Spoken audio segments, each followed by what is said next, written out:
Test, test, test, test. All right. Today I'm going to be reading from the Bhagavad Gita. And I'm just going to go for as long as possible until I get too tired to keep going. Let's see. I haven't even unwrapped it yet, so it's brand new. All right. And this is Swami Vishwananda's version.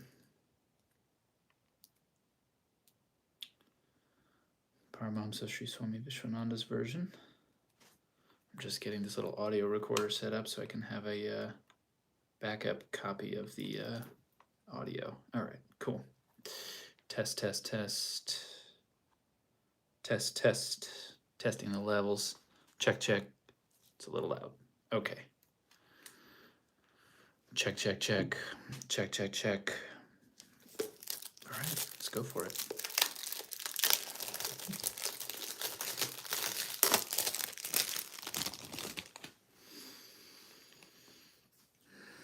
Figure out like kind of a comfortable reading position.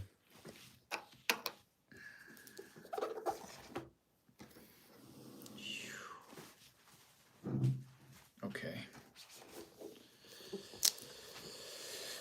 Bhagavad-Gita Essentials, published by Bhakti Marga. The Bhagavad-Gita recounts a profound dialogue between Arjuna, a conflicted warrior, and his humble charioteer, who is in fact the Lord himself. The message Krishna delivered on a battlefield more than 5,000 years ago is just as relevant today because it awakens the soul to mankind's true nature and reason for being. His instructions have stood the test of time and provide the knowledge to help us triumph over the obstacles we face in our lives. Paramahamsa Sri Swami Vishwananda's commentary brings this timeless discourse to life, unraveling it and delivering it straight to the heart of the reader. It is rare when a book has the potential to become a lifelong companion for spiritual seekers. Yet the Bhagavad-Gita Essentials is designed to be just that, an essential part of your life. Small enough to carry with you wherever you go, yet profound enough to carry you all the way to God. Succinct enough to read in a manner of hours, yet deep enough to contemplate for decades to come.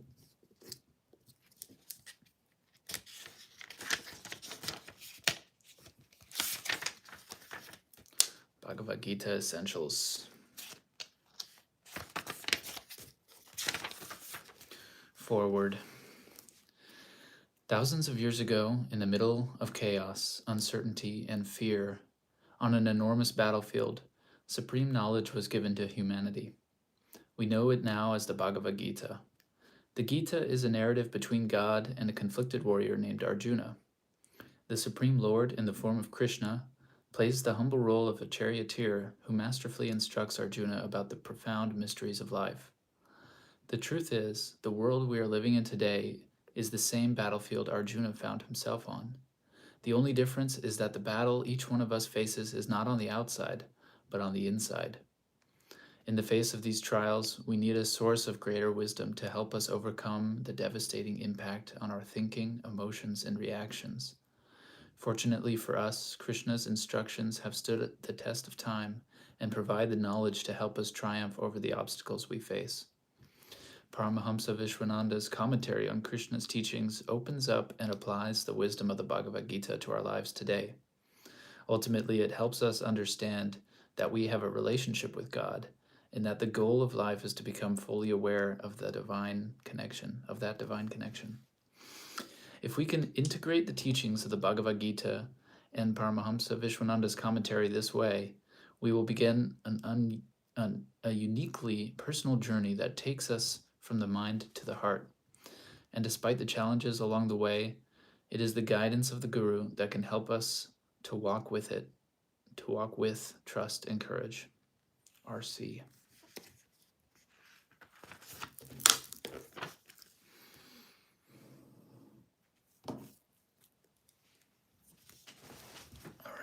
The Seeker's Journey. There are some who think that life is totally random or must be explainable by science to be valid. There are others who sense there is something more, something with divine meaning and purpose. Ultimately, however, everyone just wants to be loved and to experience lasting happiness. To do this, most of us try to maximize pleasures and minimize discomforts through the material world. Many seek fulfillment in relationships or careers. Others turn to sex, drugs, food, shopping, or thrill-seeking to feel alive. The problem is, these desires naturally fuel a drive to accumulate more and more, attempting to fill the void felt inside. Unfortunately, even the hard-earned happiness gained from these endeavors fades with time. Despite one's best efforts, the results often leave people feeling empty, disillusioned, and even depressed. Others simply find themselves questioning if this is really all there is to life. Realizing that the empty promises of the material world cannot satisfy all their needs, many embark on a spiritual journey in search of the only source of real unconditional love, a relationship with God. However, the spiritual path is by no means easy. Material desires can tempt us back into old, unproductive patterns. Friends, books, movies, workshops, or religion don't always provide reliable answers, and even mystical experiences may not be enough to create lasting effects. Without a map, we can end up feeling lost and alone. The Bhagavad-Gita delivered by the Lord himself provides spiritual seekers with that map to the source of divinity itself. And fortunately for us, this commentary by Paramahamsa Vishwananda helps us take each step along the way. About Paramahamsa Vishwananda. Paramahamsa Vishwananda carries the grace of two lineages which emphasize bhakti, loving devotion to God. He is an acharya in the Sri Vaishnava lineage, which promotes bhakti through ritual and service. He is also a Kriya master and direct disciple of Mahavatar Babaji in the Kriya Yoga lineage. With the blessing of his guru, he introduced Atma Kriya Yoga, which promotes bhakti through meditation. Paramahamsa Vishwananda expertly weaves these two traditions together, one external and one internal, with the bhakti teachings of scriptures and the inspiration of bhakti saints to show everyone how to cultivate a uniquely personal, loving relationship with the divine. Since Paramahamsa Vishwananda is a Satguru, one who can bring devotees to the level of God realization, the glory of God can be revealed through him. Still, remaining humble and humorous, he makes the unfathomable, unknowable Lord not only real, but practical, tangible, and personal. He brings the most profound and subtle truths down to earth, so that the same path that traditionally was pursued only by the few is now accessible to all. Dedicating his life to uplifting humanity, Paramahamsa Vishwananda's teachings can be found in his books, videos, spiritual practices, live stream satsangs, which are spiritual questions and answers, online darshan blessings, and his worldwide mission and organization known as Bhakti Marga, the Path of Devotion. About this book. It is rare when a book has the potential to become a lifelong spiritual companion. The Bhagavad-Gita Essentials is designed to be just that, an essential part of your life, small enough to carry with you wherever you go, yet profound enough to carry you all the way to God. It is succinct enough to read in a matter of hours, yet deep enough to contemplate for decades to come. Bhagavad-Gita Essentials evolved out of two live discourses given by Paramahamsa Vishwananda, an 18-day course in 2014 and a 7-day course in 2016. The essence of these commentaries has been distilled to reveal the deeper meaning of this timeless scripture. All 700 Sanskrit verses of the Bhagavad Gita are presented here, along with translations that are infused with the beauty of bhakti, love and devotion for God. In addition, this book has been specifically designed to help you get the most out of its verses and commentary. Each chapter begins with highlights of the knowledge it contains and introduces key points to help you navigate your own journey. Within each chapter, the verses are grouped together under titles which help you stay connected into its themes. Each commentary selection is identified with numbers, so you can look up the source in the references section found at the end of the book. Finally, definitions of key Sanskrit terms have also been included at the end of each chapter to help you better understand the philosophy behind the verses and commentaries. How to savor this book. The Bhagavad-Gita offers a most precious treasure, the timeless discourse of Lord Krishna, which Paramahamsa Vishwananda's commentary unravels and delivers straight to the heart. What you do with it depends on the value you give it. Receiving the Gita with this in mind allows you to draw on its wisdom in the most powerful way. There are many ways you can savor this book. Reading it cover to cover gives you an overview of the entire scripture. Reading only the verses from beginning to end allows you to stand next to Arjuna and take the direct instruction from the Lord himself. Concentrating on the introductory text and commentaries of each chapter helps you discover the secrets hidden within the verses. Simply letting the book fall open to any page allows the divine to reveal something to you in the moment. Take it as a gift and contemplate on what you find. Whether you read a verse a day, a chapter a week, the verses alone, only the commentary, or you just open the book to see what will be revealed to you in the moment, you'll surely want to keep this book close at hand and make it a part of your daily life. Special note from Paramahamsa Vishwananda. The Bhagavad Gita is not a novel. It's not just a book which you read whenever you have time. You have to soak your mind with it, not only reading it one time. You have to dive into it, because each line in the Bhagavad Gita, each phrase which Krishna has uttered, has a deeper meaning in your life. It's not outside of your life. He didn't say something alien to you. Actually, what he has spoken 5,000 years ago is still relevant to now. If you see what Arjuna went through, everybody goes through the same thing. That's why you have to dive into it. Read it 1 time, 2 times, 3 times, hundreds of times. Become a living and walking Bhagavad Gita. Introduction.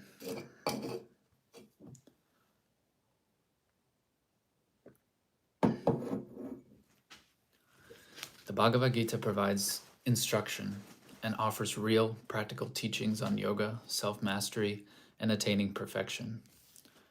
We need such help because of our incessant thoughts and desires. Inevitably lead to suffering. But by controlling and surrendering the mind to the divine, we can become free of material conditioning. We return to our true self, and from there experience an eternal loving relationship with God. Through such teachings, the Gita provides the ultimate solution to life's challenges and offers a treasure map to the most priceless gem of all, the knowledge of how to attain real love and lasting happiness. Although it is more than a philosophy, it can be helpful to have an overview of some of the philosophical principles the scripture embodies. Philosophical foundations of the Bhagavad Gita. Sanatana Dharma, Hinduism, is founded on the idea that there is one truth, one reality, one supreme God, that is revealed in a number of ways. This explains the vast diversity and plurality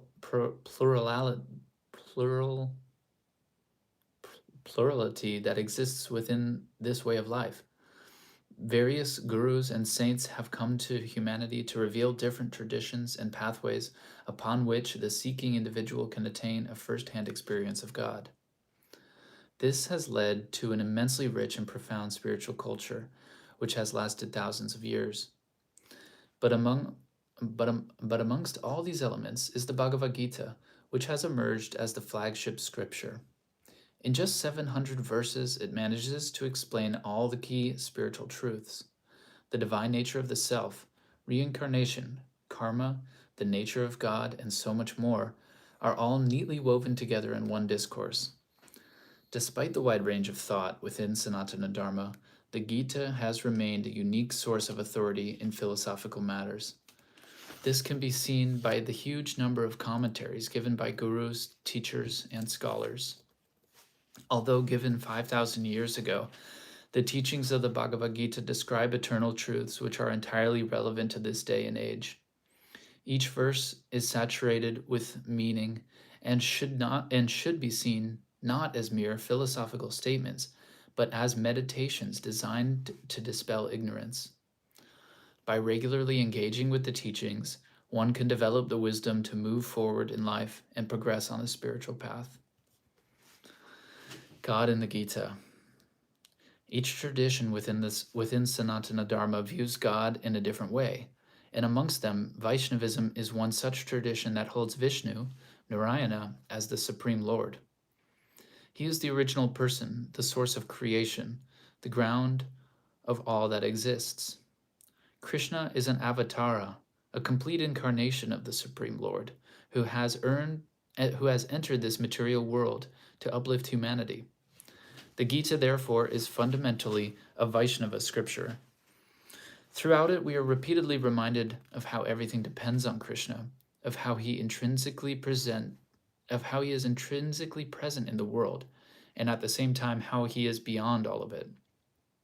In Krishna, the Gita shows that God is a deity who has a form and who lovingly responds to his devotees, but at the same time he does not simply reside in some distant heaven. His presence pervades this material existence, and he dwells within each living person. This entire world and the individual souls are an eternal part of his being. All of this becomes clear in the 11th chapter, where Arjuna is able to behold the cosmic form of Krishna. In the realm of material existence, only Krishna and his abode are exempt from the endless cycles of birth and death, creation and destruction. Krishna is the highest reality, since everything is supported, owned, and controlled by him, and everything that exists is only part of his cosmic body. For further information on Hinduism, we recommend the book and course Understanding Hinduism by the Bhakti Marga Academy. The war to restore righteousness.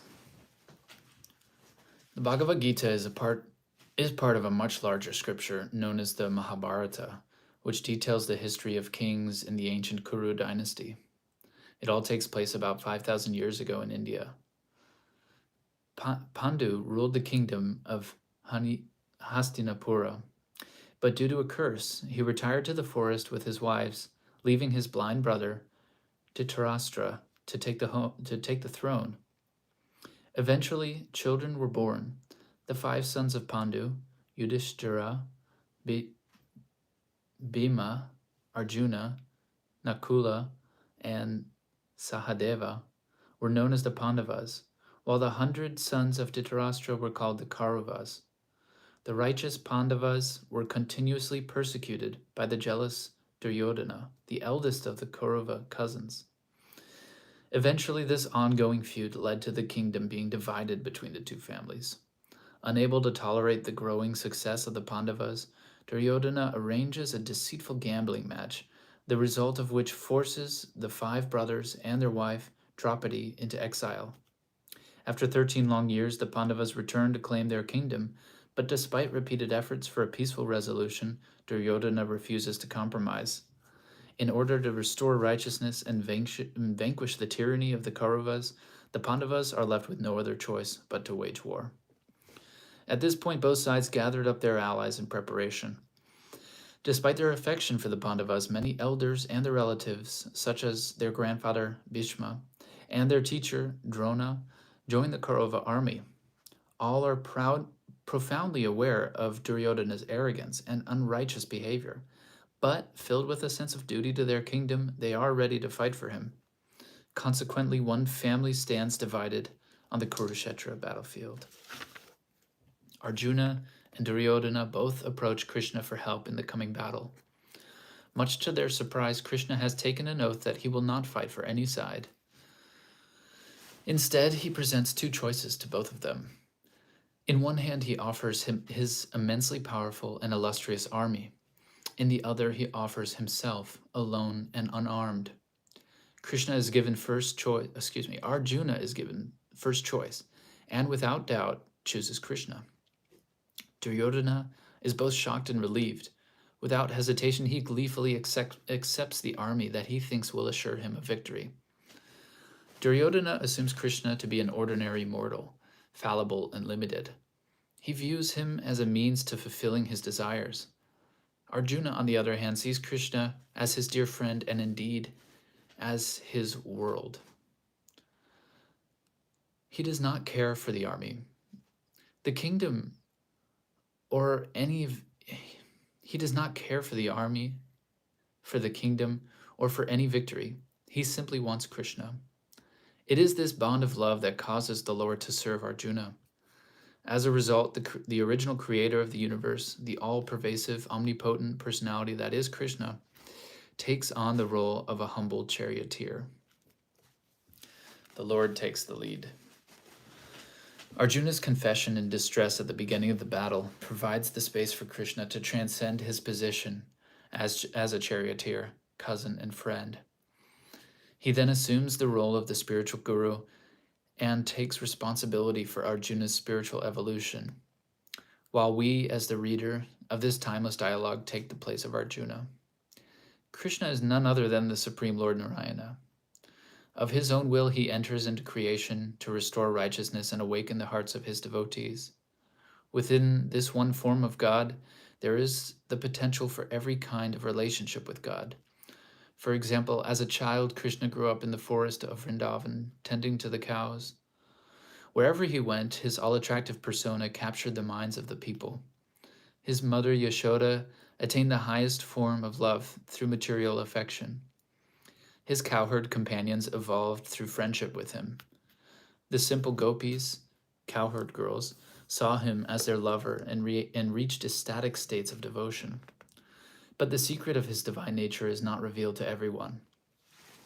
Through his divine Yog Maya, the power of illusion, he conceals his true identity. Only those who have been graced to see him can know him as he truly is. Through Krishna's grace, Arjuna is given these eyes to see in chapter 11. The Bhagavad-Gita is built upon this profound relationship, demonstrating how devotion and a spirit of surrender allows one to see the truth. You are part of the story. The dialogue between Arjuna and Krishna is an ancient hymn that has been sung for thousands of years. The poetic 700 Sanskrit verses detail a story of profound personal transformation, but it is not only the story of Arjuna, the warrior. It is also the story of everyone on the path to God. The Kurukshetra war lasted 18 days. Each of the 18 chapters of the Gita reflects one of those days. Together, the story told in verse and the commentary given by the Guru shed a brilliant light of love on the 18-step journey that every sincere spiritual seeker takes on the quest to attain the Lord. A word to the wise, don't just read the story. Use this conversation between Krishna and Arjuna as a guide on your own spiritual journey. Climb onto the chariot and take a seat next to Arjuna at the feet of the Guru. Become his disciple as well. Absorb your whole being into these wisdom teachings, and you'll discover the mysteries of life, eternal truths of creation, and the true purpose of human existence. By understanding and applying the wisdom given by Krishna, and by meditating on the insightful commentary of Paramahamsa Vishwananda, you can stand beside Arjuna, and together fight the most important battle of all time. The Bhagavad Gita is a call to awaken the soul. It is a map for navigating the perilous journey from the head to the heart, where we will find the most valuable treasure of all, the Lord himself. The scene is now set for one of the greatest encounters that the world has ever seen. Let the adventure begin.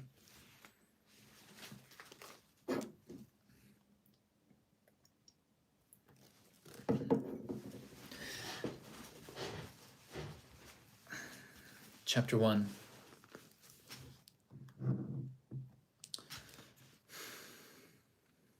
Arjuna Visada Yoga, the Lamentation of Arjuna. The Gita begins with a vivid description of the scene on the Kurukshetra battlefield. Key warriors on both sides are named. The blowing of the conches and the beating of the drums signal the start of this terrible war. It is at this point the focus shifts to Arjuna and Krishna. Eager to assess the enemy ranks, Arjuna asks Krishna to take him to the middle of the battlefield so he can take a closer look at those he is about to fight. Amongst the opposing army, he sees relatives, friends, and revered elders. The sight of those who were once so dear to him causes Arjuna to lose his resolve. He can no longer see the point in engaging in this battle, which will inevitably destroy his family.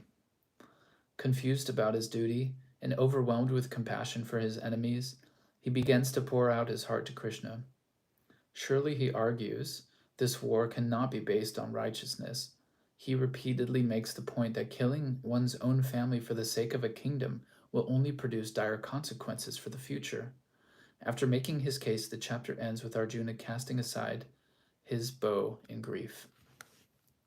Verse 1. Ditarastra's inquiry.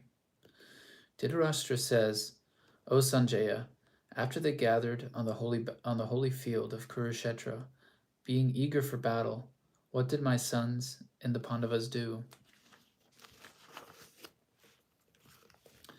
This verse starts with the word Dharma Kestra. Dharma means righteous, Kestra means the field. So this is the field of righteousness. One of the meanings of this war is life, where the good side fights the not good side, quote unquote. This war is not outside, it is also happening inside the human body. Your physical body is the Dharma Ketra. You have incarnated to do your Dharma duty in this field. Life is also a Dharma Ketra. You have to come to fulfill your divine purpose. You have come to fulfill your divine purpose. When you are in tune with yourself, you realize your purpose in life. And that's what the word Dharma Ketra is reminding you of. Do your Dharma. Awaken. This Dharma can be done with the greatest gift which God has given, this field, this body. And when you start doing your Dharma, you'll get good merit. But if you run away from your Dharma, then you turn toward the dark side. This blind king, Dittarastra, represents the mind which is blind and wants to always stay blind. The mind is hanging onto the outside so much that it has power only when it is focused on something exterior, on the material, on relationships, on gaining this or that. This is the nature of the mind. The mind is blind.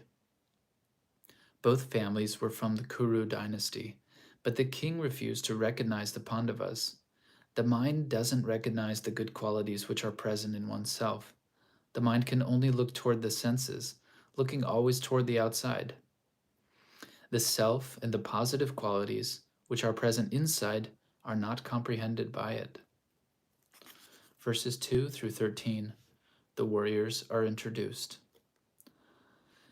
Sanjaya says, O king, Duryodhana, seeing the Pandavas' army in military formation, approached his teacher, Drona, and said these words. Duryodhana says, O master, behold this mighty army of the Pandavas, led by the son of Drupada, who is your intelligent disciple. In that army are heroes and great archers, like Bhima and Arjuna. There are mighty warriors like Yuyudhana, Virata, and Drupada.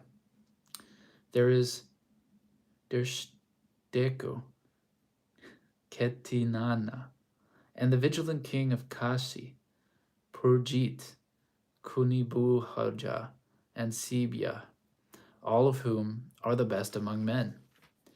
There is the valiant Yudamayo and the strong Uttamadujas. There is also the son of Subhadra, as well as the sons of Draupadi. All of them are mighty chariot warriors. O best of Brahmanas, let me now familiarize you with our principal warriors, who are the commanders of my army. I shall name them to refresh your memory.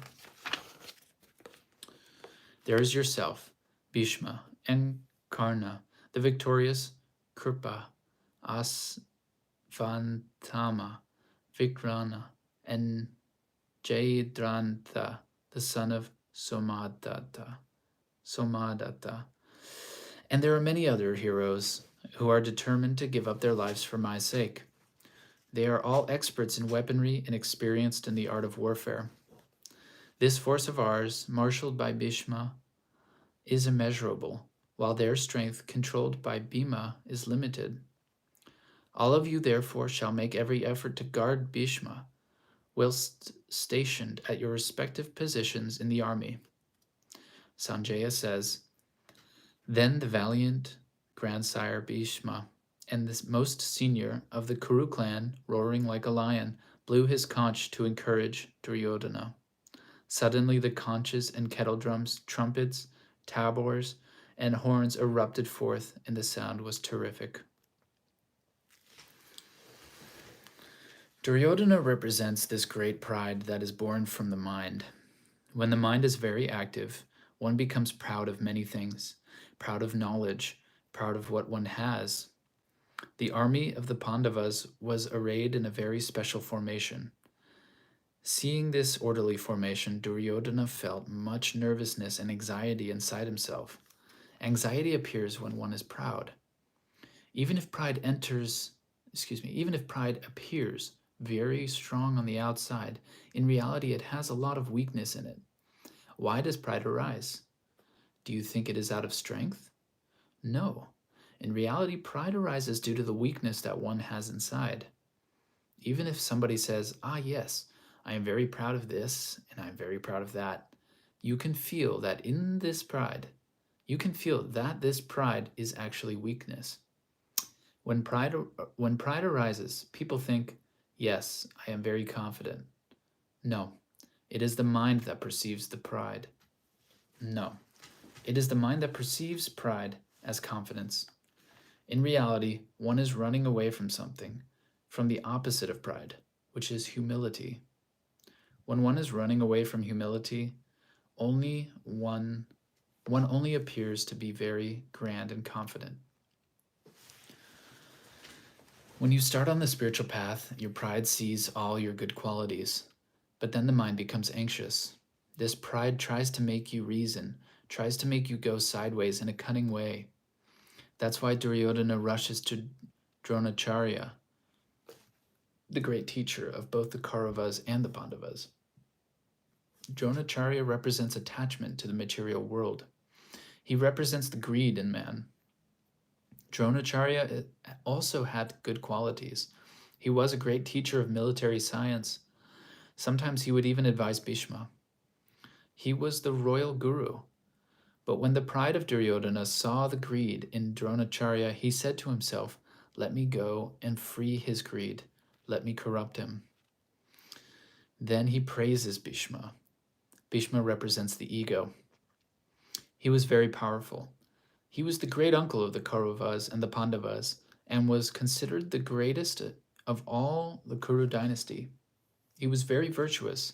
He was a renunciate. He was very devoted to his parents. He knew about the scriptures. He was devoted to his teachers. Above all, he was very dedicated to God. Due to this, there was a great ego. The ego makes you think and feel that you are the best among men.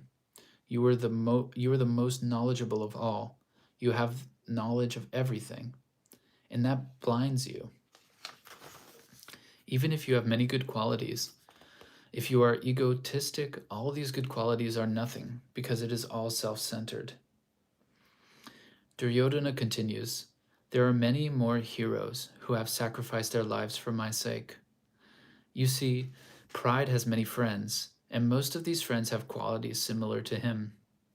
Because of his arrogance, Duryodhana attracted similar people with similar qualities. Most of these qualities were in the form of his 99 brothers, were in the form of his own 99 brothers. The Kauravas stand for this outside reality, which is looking, fighting, always wanting something, but it's all material, it's all external, and that brings superficial joy for a very short time and misery for a longer time. When you start on your spiritual path, you have a battle. You perceive all the negative qualities within more strongly. Sometimes you'll awaken a quality which has never been there before. But this is the purification that one goes through. This is the Kurukshetra that you go through, the Dharmakshetra that you go through. You uproot, one by one, all these qualities and transform them. You transform them until finally you have love for God that stays. That's realization. To receive His grace, to manifest His love, and to beam His love. And that's the duty of each human being. Verses 14 through 20. Krishna is introduced. The conches are blowing. Then Sri Krishna and Arjuna, stationed in their great chariot, drawn by white horses, blew their divine conches. Sri Krishna blew his conch, Panchajana. Arjuna blew his, named Devadatta, and Bhima, the performer of terrible deeds, blew the great conch, Pandra. King Yudhishthira, the son of Kunti, blew his conch, Ananta Vijaya, and Nakula and Sahadeva blew their conches, Sughosa and Mani Pushpaka.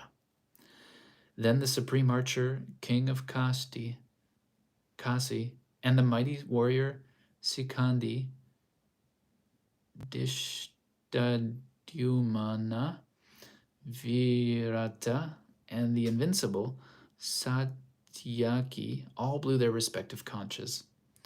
King Drupada, the sons of Draupadi, and the strong-armed son of Subhadra all blew their various conches again and again. That tumultuous uproar, resounding through heaven and earth, tore the hearts of Ditarastra's sons. After seeing the sons of Dittarastra arranged in their formation, Arjuna, who had Hanuman as his banner crest, took up his bow in preparation for war. Krishna is seated in his chariot holding the reins, controlling the 5 horses. He is the controller of all. Arjuna is seated with him in the chariot, and they blow their divine conches. This denotes that when one shows interest in changing, when the Lord perceives that one is making an effort to change, the Lord himself gives strength, power, energy, and faith to that person who is willing to change. He gives one power to control the senses.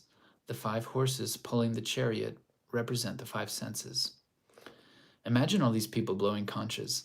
So powerful and so strong must have been the sound at that time, that everything around started to tremble.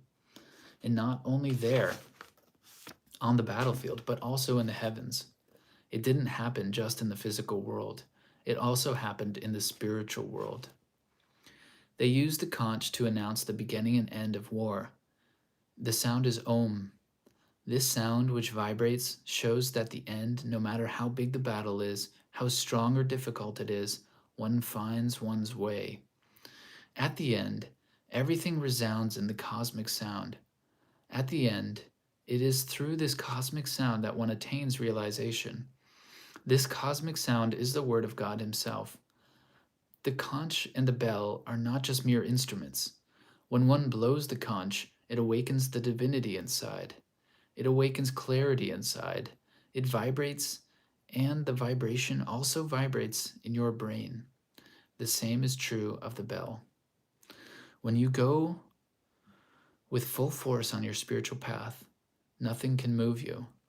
Nothing that people can say, nothing that people can do can make you move from your path. That's what Christ says about having faith, about building your faith on a rock so that nothing can move you. If you build your house on sand, it will break.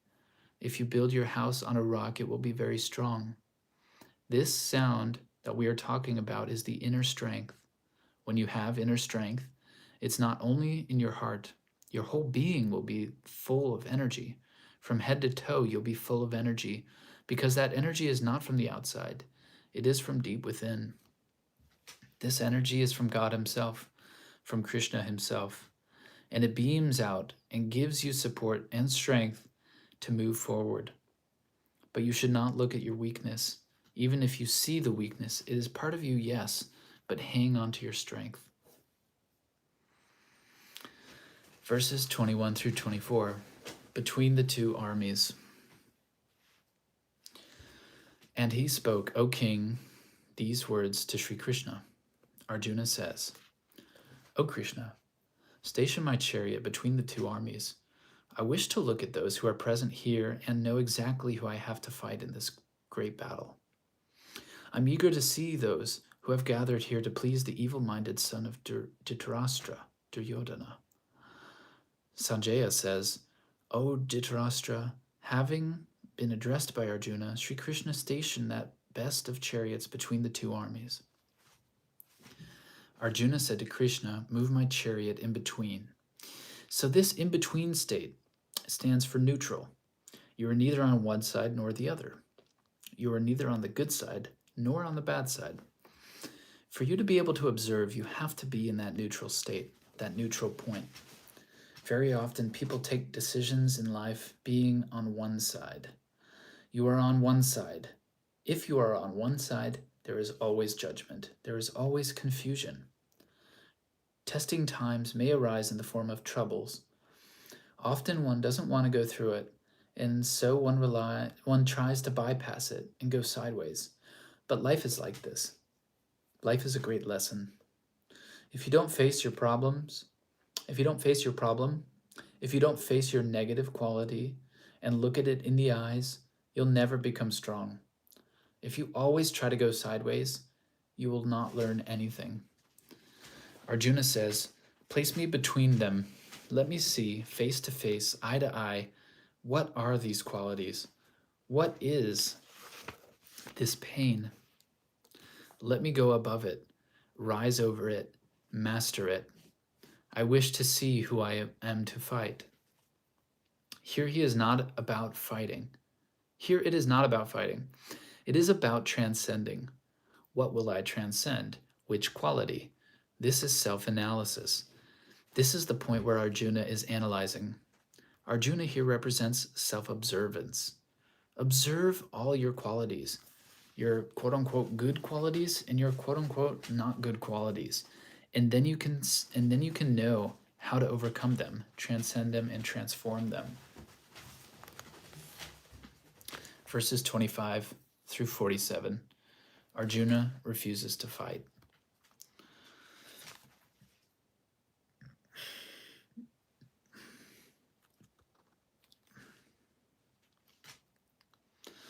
In front of Bhishma, Drona, and all the other kings,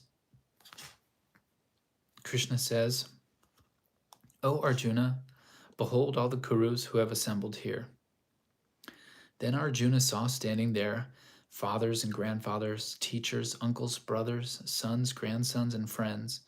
Having seen all his friends and different relatives there, Arjuna was filled with a deep compassion and said these words in despair. After seeing my own family and friends ready to do battle and kill one another, my limbs have become weak and my mouth is drying up. My body is trembling and my hair is standing on end. My bow, the Gandhava, is slipping from my hands and my skin is burning. I am unable to hold myself together. I am confused and my mind is reeling. O Krishna, I see only calamity for the future. I cannot see any good in killing my own family in battle, nor do I desire victory, a kingdom, or happiness. Of what use is a kingdom, enjoyment, or even life itself? The people for whose sake we desire those things stand ready to fight and give up their lives and their wealth for this war.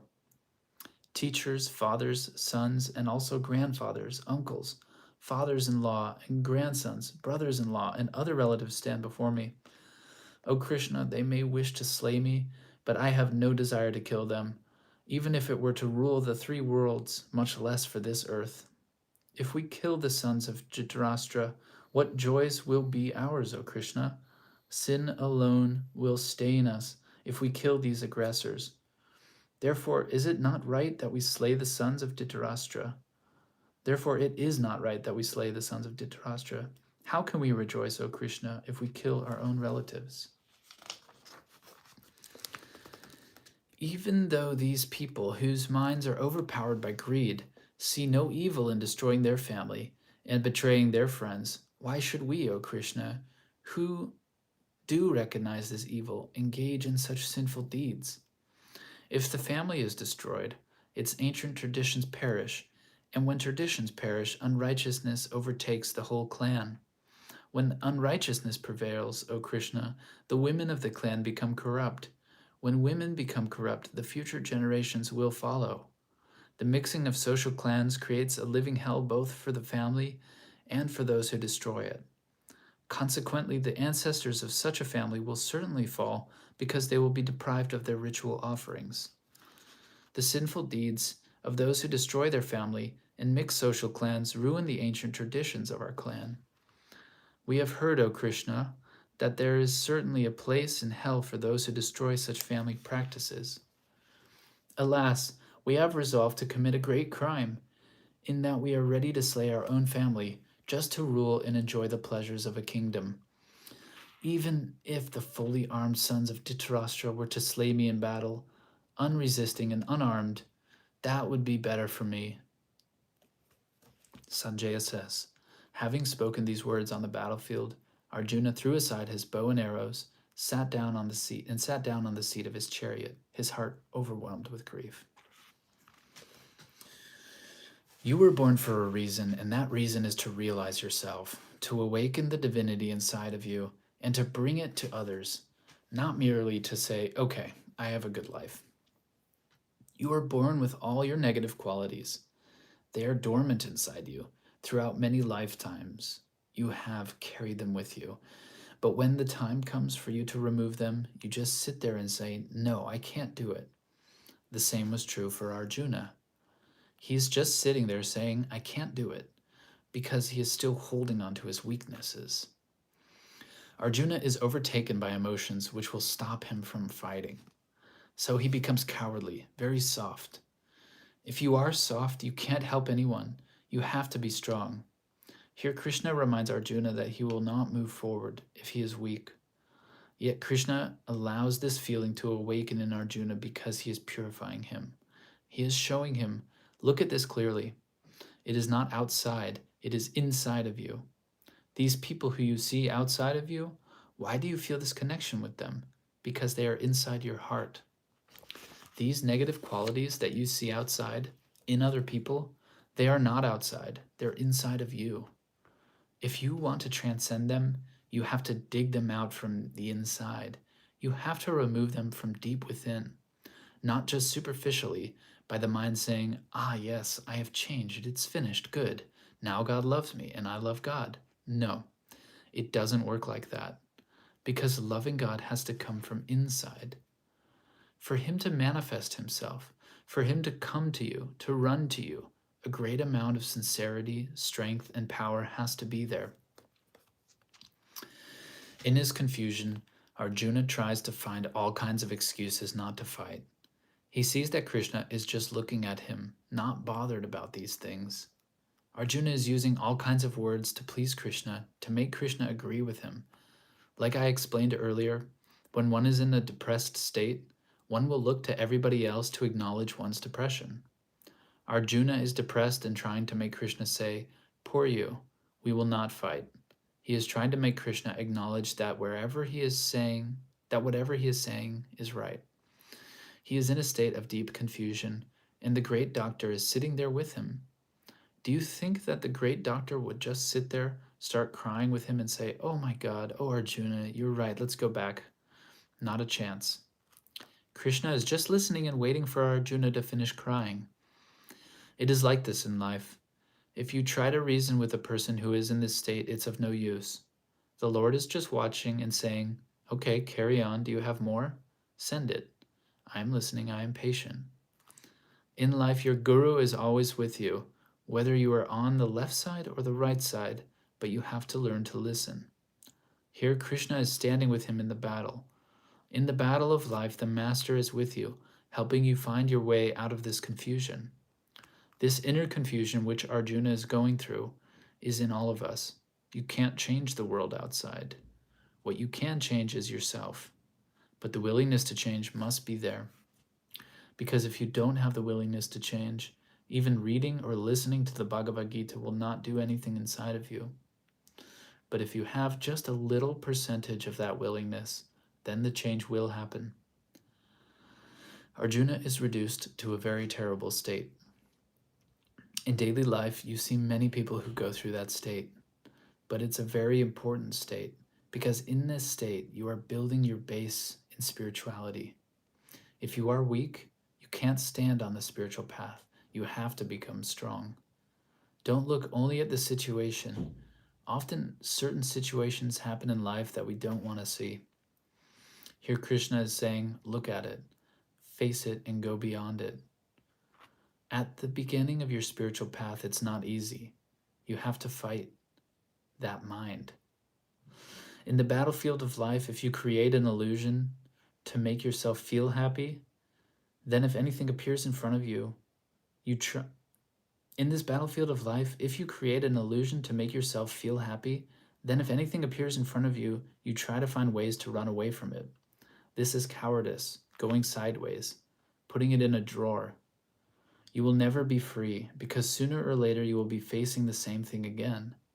But once you have faced it, it will never come back to you again.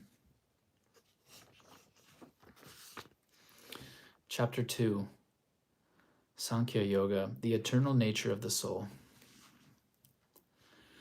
Despite Krishna urging Arjuna to shake off his weakness, he continues to express his unwillingness to fight. Eventually, in a helpless state, Arjuna surrenders to Krishna and begs for guidance. At this point, Krishna assumes the role of the Satguru and teaches himself about the nature of the self, the Atma, present in every individual. He describes how the Atma is indestructible, eternal, and beyond this material world. Just as we cast off old clothes and adorn ourselves with new ones, the soul sheds old bodies and takes on new ones. As a Kshatriya warrior, therefore, Arjuna should have no reservation in carrying out his duty, since ultimately nobody can be killed. Having established Arjuna in this philosophical understanding, Krishna proceeds to teach one of the fundamental concepts of the Gita, Karma Yoga. He explains that those of small intelligence perform various duties with the hope of gaining some limited reward. This attachment to results is what produces karma. But Krishna urges Arjuna to carry out his duty as a warrior without any attachment to the results. By engaging in righteous action without any selfish gain, one can be freed from all karmic consequences. With the senses restrained and the mind controlled, one is not distracted by the ways of the world. In this desireless state, a yogi achieves perfect wisdom and peace. This overview of Karma Yoga provides the centerpiece for Krishna's teachings over the next 4 chapters. We learn about the real meaning of action, what is true renunciation, as well as the ultimate state that is reached when practicing this yoga. Chapter 2, Intro, Key Terms. Satguru. There are many types of gurus, teachers, who help one on the spiritual path, but the Satguru is considered to be the highest. He is the Lord himself, who has come to guide humanity to the ultimate goal. Atma, term interchanged with self and soul, which refers to an eternal, non-material part of God. Karma, any action done with the body or mind that produces further consequences. Karma Yoga, the path by which one continues to act in the world with detachment. Such acts, therefore, do not create further consequences. Verses 1 through 9. Arjuna seeks refuge in Krishna as the Guru. Sanjaya says, seeing Arjuna overcome with pity, depressed, bewildered, and his eyes filled with tears, Krishna spoke these words. Lord Krishna says, where has this weakness come from, O Arjuna? Is it not worthy of a noble person like you? It is not worthy of a noble person like you. Such faint-heartedness will not lead to the attainment of heaven, but to dishonor.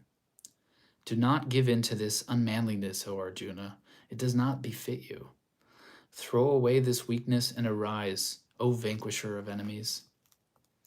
Arjuna says, O Krishna, destroyer of enemies, how can I fire arrows against Bhishma and Drona in battle? These men are worthy of my worship. It would be better to live a life as a beggar than to slay these great souls who are my teachers. Even if they are tainted with a desire for wealth, by slaying them I would only be enjoying blood-stained pleasures. We do not know which of the two is better for us, killing them or being killed by them. After slaying the sons of Dittarastra, standing here before us, there would be no point in living. With my heart overcome by weakness and my mind confused about my duty, I urge you to tell me clearly what is good for me. I am your disciple, and I take refuge in you. Please teach me. Even if I win a prosperous kingdom unchallenged on this earth, or even if I have the lordship over the gods, I cannot see how this grief drying up my senses can be dispelled. Sanjaya says, having spoken so to Sri Krishna, Arjuna, the conqueror of sleep and the vanquisher of enemies, said, I will not fight, and became silent. In the last chapter, we saw how Arjuna feels confused and how depressed he has become. Because when the mind is focused and concentrated on the negative, everything becomes negative. We will see how Lord Krishna gives Arjuna the knowledge of the Gita and how he starts to talk to Arjuna about the knowledge of the self. Krishna is a great psychologist. He doesn't directly go and give Arjuna everything. He goes slowly with him, step by step. He doesn't change him, but he gradually allows Arjuna to transform himself.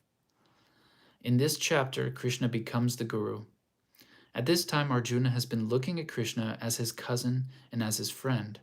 But now, seeing this terrible, pitiful state of Arjuna, Krishna starts to teach. At this moment, Krishna becomes the guru to Arjuna, the disciple. But Arjuna's willingness to listen to Krishna is very important.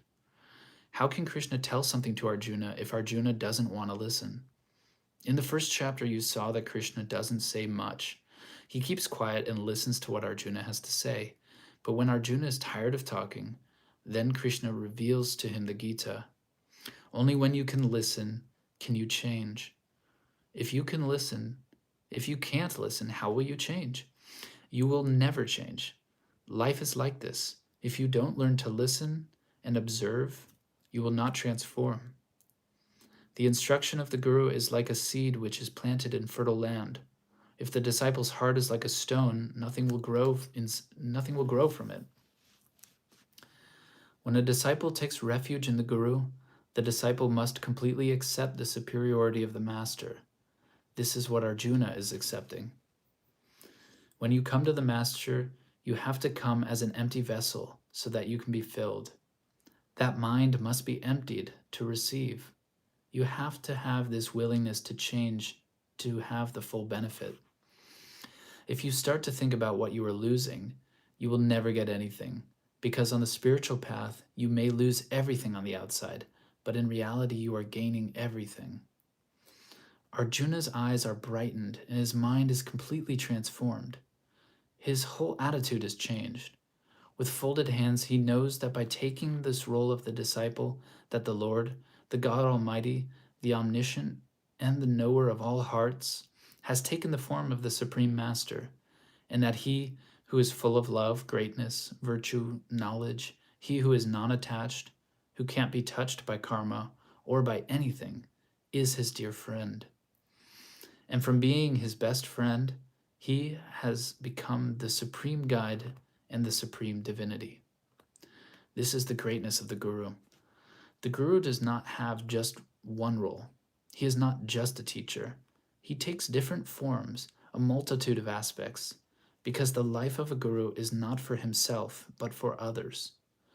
The help and support, the knowledge, the power, and the affection that the Guru has for the devotee is amazing and exquisite.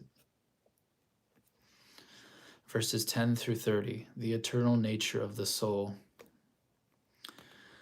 O king, as Arjuna was grieving between the two armies, Krishna, whilst smiling, spoke the following words. Lord Krishna says, "Whilst grieving for those who should not be grieved for, your words appear wise, but the learned lament neither for the dead nor for the living. There never was a time when I did not exist, nor you, nor any of these kings, nor will there be any time in the future when all of us shall cease to be. Just as the embodied self passes through childhood, youth, and old age, so too at death it passes into another body.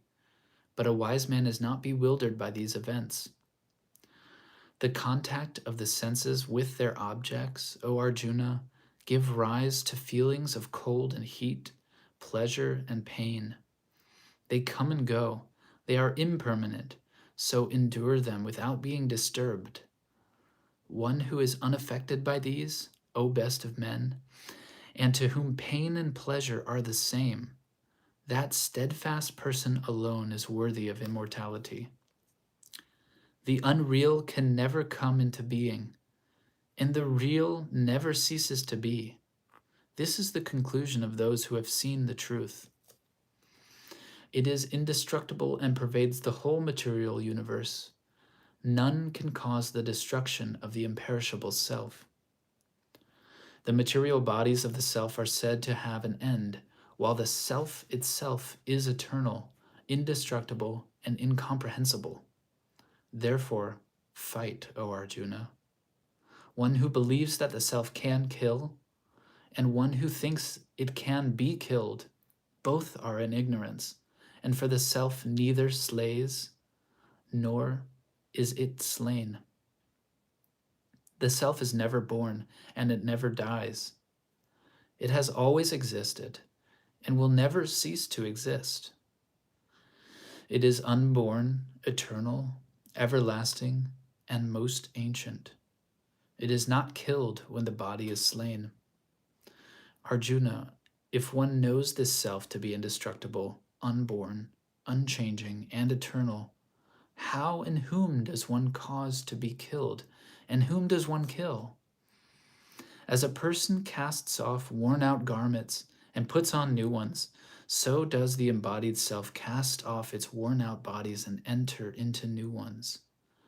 Weapons do not cut the self, fire does not burn it, water does not wet it, and wind does not dry it. It cannot be cut, it cannot be burnt, it cannot be wetted, it cannot be dried. It is eternal, all-pervading, fixed, immovable, and everlasting. This self is said to be unseen, inconceivable, and unchanging. When you understand this, you should no longer grieve. Even if you consider this self to repeatedly go through birth and death, O Arjuna, still you should not lament. For death is indeed certain for everything that is born, and rebirth is certain for that which has died. Therefore you should not grieve for what is unavoidable. O Arjuna, all beings have a beginning that is unknown, a middle that is known, and an end which is also unknown. So why lament over this? One person sees the self as a wanderer. Likewise, another speaks of it as a wonder. Still another hears of it as a wonder. But even after hearing of it, no one truly understands it. The self is in all bodies, O Arjuna. It is eternal and indestructible. Therefore, it is not right for you to feel grief for any living being.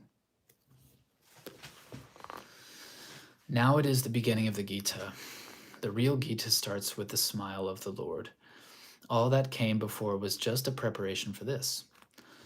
When the guru sees that the disciple is really ready, he has the same smile. The disciple can ask 10,000 times, the guru will give whatever he has to give. But when the disciple is truly ready, even without asking, all will be given. This is the smile that Lord Krishna gives to Arjuna. He says, "Ah, I see that now you are ready." The guru will not tell you things which will elevate your ego or your pride. He will tell you things you don't want to hear. This is how he crushes the pride out of you. He removes that ignorance out of you. He will show you the way. He will polish you. He will help you control the mind. He will help you conquer the senses and conquer the mind. He will help you to banish this unhappiness from you, so that automatically, through discrimination, through reflection, through analysis, and the true knowledge of the self, that true happiness, the permanent happiness, awakens inside of you. If you want true wisdom, know that there is no birth and no death.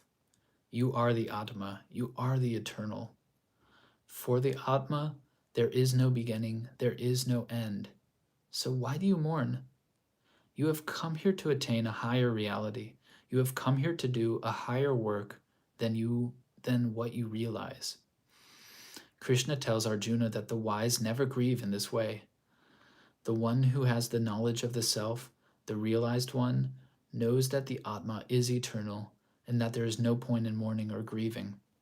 The wise person knows that God is the embodiment of true knowledge. The wise person knows that it is only Him who is abiding in everything, and He is the self of all. He is the indestructible absolute. Krishna says, "There was never a time when I did not exist, nor you. As I existed before everything, you were also with me." This relationship that we have with God, this is the relationship that we have with God.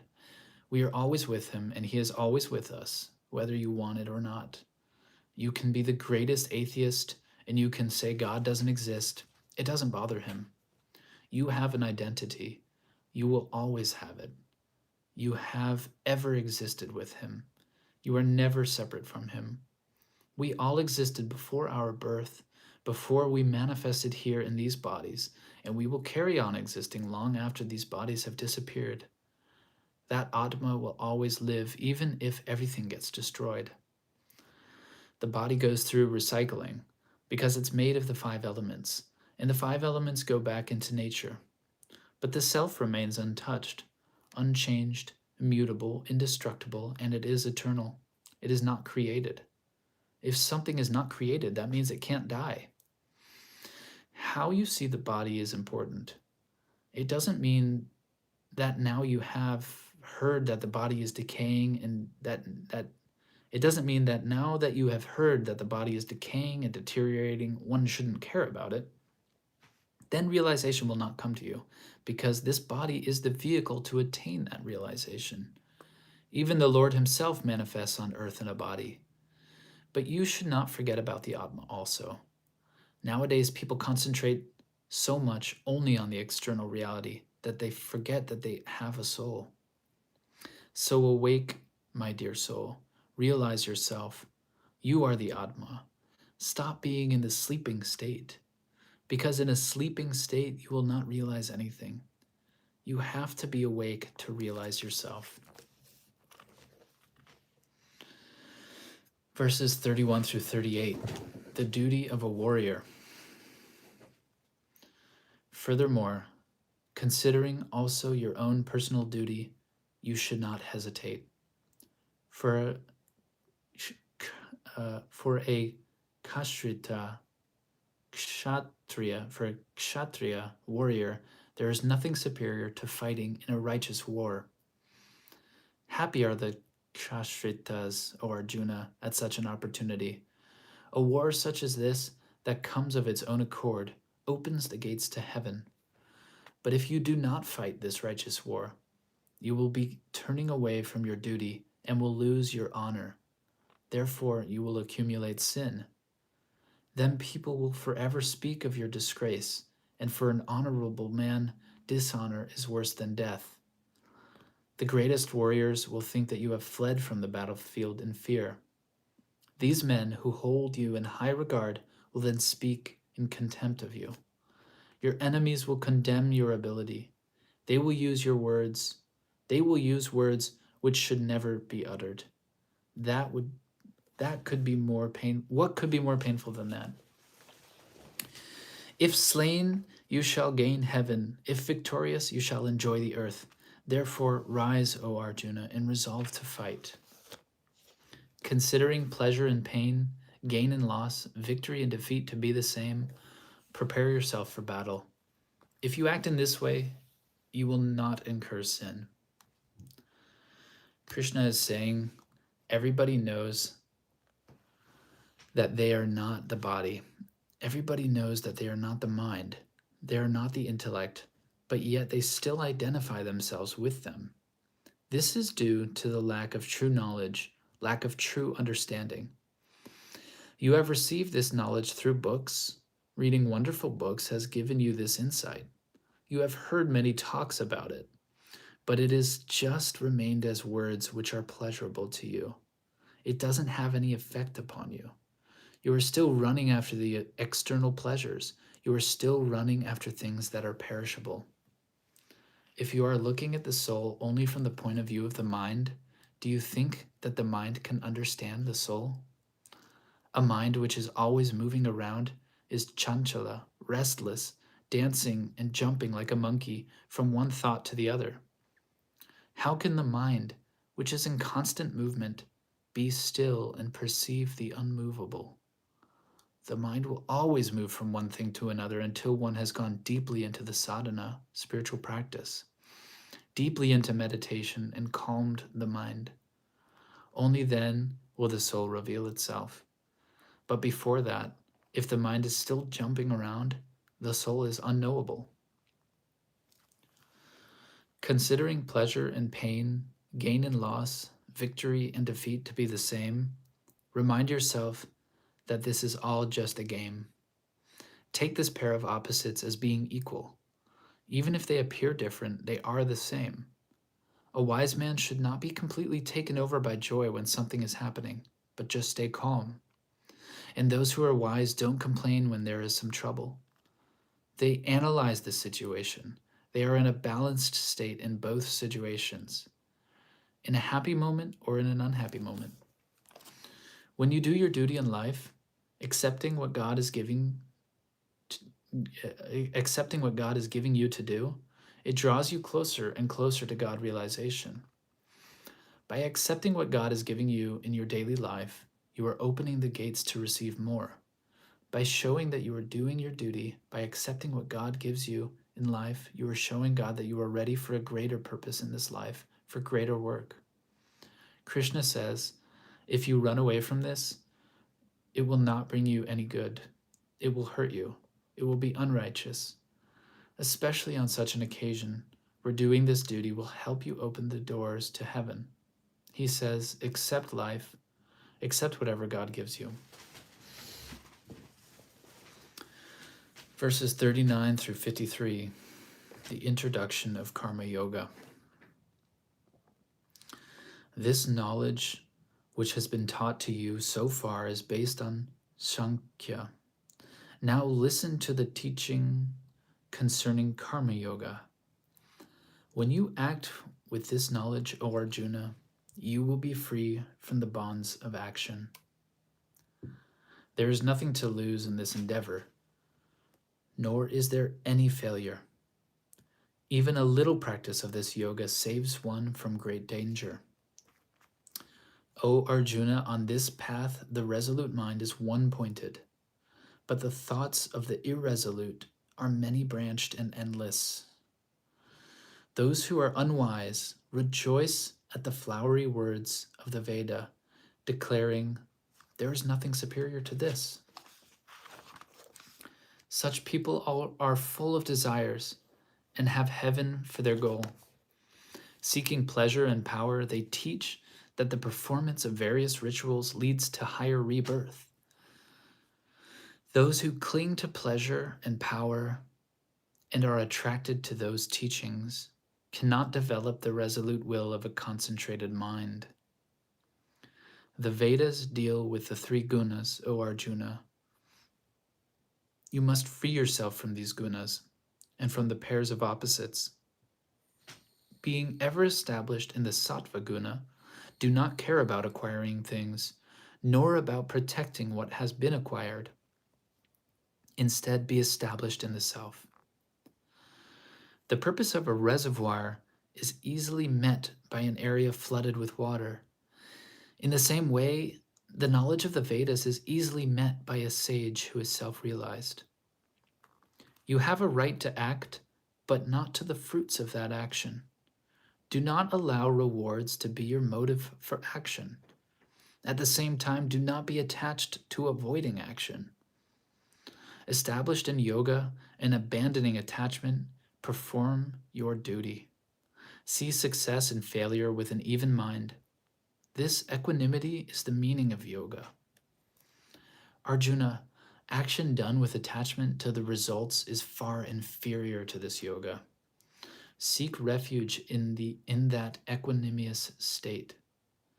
Those who are motivated by the fruits of action are petty-minded. Remaining equal-minded, one rises above righteous and unrighteous deeds. Therefore, devote yourself to this yoga, for yoga is the true way of performing action. The wise who are established in this state renounce the fruits of action and are freed from the bondage of rebirth. They go to the abode beyond all suffering. When your intellect has passed beyond the forest of delusion, you will be indifferent to what you shall hear in the future and what you have already heard. When you are no longer perplexed by the words of the Vedas, when you are no longer perplexed by the words of the Vedas and remain unshaken with a concentrated mind, then you will have achieved success in yoga. Here Krishna is saying that you should do your work, but you should not attach to the fruit of the work. You have your duty, you have to work, but your work will bear fruits when you do it out of love, when you love what God has given you and happily do it, knowing that you are serving Him. This is where work becomes worship. When you think of Him throughout the time you are working, then everything will become perfect, because it doesn't come from you. It comes from Him. It is Him who is working through you. Realized souls are not attached to anything. Even if they do action which is inappropriate in the minds of society, they are free from every karma related to it. Their ordinary speech, even their modes of sitting and walking, have a special characteristic. It is all through the vibration, and it is all for the sake of others, not for their own sake.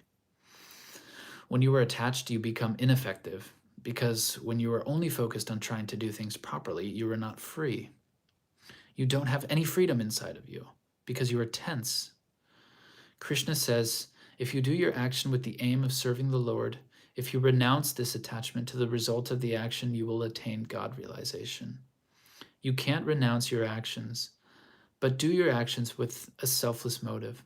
Do them without egoism. If you try to renounce your actions by force, you will not succeed. Take success and failure in the same way. Purify the mind. Only when the mind is purified, only when the mind is calm, only when the mind is focused and centered on the Supreme Lord, then you are free. If the mind is wandering in all directions, nothing good can come out of it. You're never sure, am I right or not? You have hundreds of questions that arise inside of your mind. That is an uncontrolled mind. When you do your sadhana first, try to calm your mind. What awakens is the first instinct, the first feeling, the first wave which awakens inside of you. That's what you have to learn to listen to, because it comes from your consciousness. It comes from your higher self. If you can distinguish between the mind and your consciousness, you will always take the right decision. The mind always runs toward the pairs of opposites. It always wants to justify itself. So control that mind. A controlled mind, which is not running left, right, in all directions, will give you balance and equilibrium in life. Verses 54 through 72, the qualities of a realized person. Arjuna says, O Krishna, what are the defining qualities of one who has achieved this realization? How does one speak? What is his language like? How does he sit and how does he move? The Lord says, when one gives up all desires arising in the mind, O Arjuna, Then one satisfies himself by the self alone. Then one is said to be of steady wisdom. One whose mind is not perturbed by pain, who does not run after pleasures, who is free from desire, fear, and anger, such a person is a sage of steady intellect. He who has no attachments anywhere, who, when encountering the agreeable or the disagreeable, feels neither attraction nor aversion, his wisdom is firmly established. When one is able to withdraw the senses from the objects of the senses on every side, as a tortoise withdraws its limbs, then one's wisdom is firmly established. Although the objects of the senses can be given up by one who practices abstinence, the attachment for them can still persist. But when one sees the Supreme Lord, such attraction is naturally renounced by the embodied soul. The turbulent senses, O Arjuna, forcibly carry away the mind of even a wise person, despite him continually striving to control them. Having controlled all the senses, one should abide in the state of meditation, having me as the supreme goal. For one who has controlled the senses, wisdom is firmly established. When one deliberates upon sense objects, attachment to them arises. From attachment comes desire, and from desire arises anger. From anger arises delusion. From delusion, there is loss of memory. From loss of memory, the destruction of discrimination occurs, and with the destruction of discrimination, one is lost. But one who is self-controlled, moving among the sense objects, with the senses under restraint, free from attraction and aversion, attains tranquility. In that state of serenity, all sorrow is overcome. For that person who has a serene mind, realization soon becomes well established. There can be no realization and no properly focused mind for one who does not engage in this practice. Without such a focused mind, there can be no peace, and without peace, how can there be happiness? The roaming senses experience their objects, and when the mind follows, one's understanding is carried away by them, just as a ship on water is carried away by the wind. Therefore, O mighty armed one, only when one has restrained their senses from their objects does their wisdom become firmly established. What is night for all beings is actually a time of awakening for the self-controlled, and when all beings are awake, it is night for the enlightened one.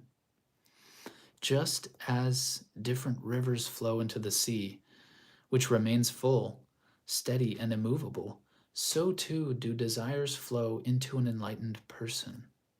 It is he who attains peace, and not the one who seeks to fulfill desires. The one who has abandoned all desires and is free from any craving, and does not have any notion of I and mine, that person alone attains real peace. This is the realized state, O Arjuna. Once this state is attained, there is no delusion. By abiding in this state, even at the hour of death, one attains the abode of God.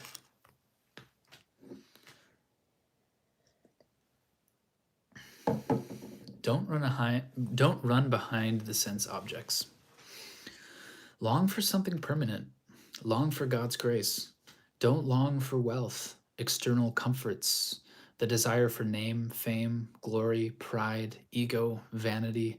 All this will not make you free. It will make you more miserable because it will keep you away from realizing yourself. All this will awaken the egoistic self-importance, this big I-ness inside of you. This big I will bring lots of expectations into your life. It will awaken lots of desires for many things. If you are doing yoga, if you are doing spiritual things, humility has to be there. Humbleness must be there. If there's no humility, you will never have peace.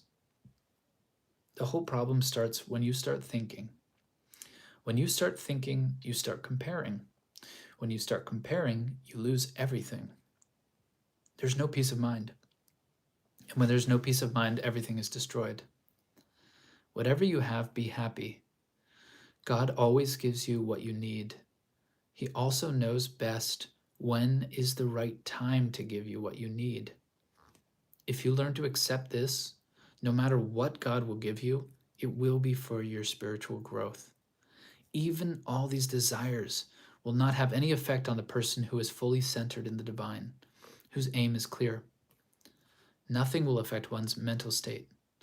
If one is peaceful, there will be nothing to worry about. One knows that all is the will of God. One knows that all comes from God. It is He who gives, and it is He who takes. When you are rebelling against somebody else, you are not rebelling against anybody except yourself. It's just because you can't see and accept your own fault that you are projecting it on people around you. That's what Krishna is saying. From desire, anger comes forth and explodes. But when your mind is controlled, you don't disturb anybody. You bring peace for the people around you also.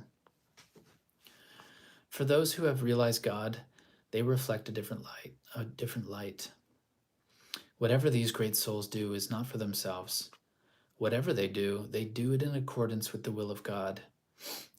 They don't do it for their own pleasures. They don't do it for their own attachment or their own wants.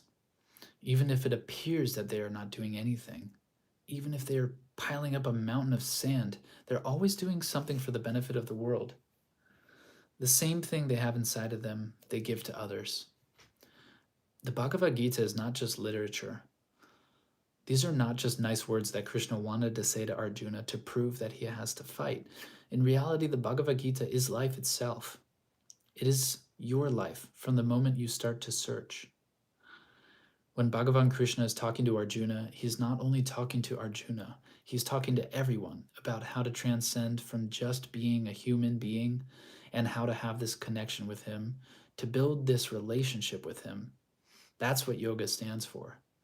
In the Bhagavad Gita, we talk about yoga, but yoga is this eternal relationship which we have with God. The world, everything that you see around is trying to make you forget about this relationship, saying, no, you're not this. This is all just a fantasy. Does the world teach you about your soul? No, it doesn't. Does the world teach you how to live your life? No, it doesn't. But the world wants to control you. Everywhere you see people wanting to control you. Society is like that. So long for the grace of the Lord. Long for Him. Don't let yourself be put under the spell of Maya.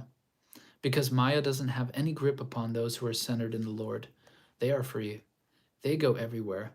They radiate their peace, freedom, and true happiness freely to all, without expectation. They become a lantern to those seated in darkness.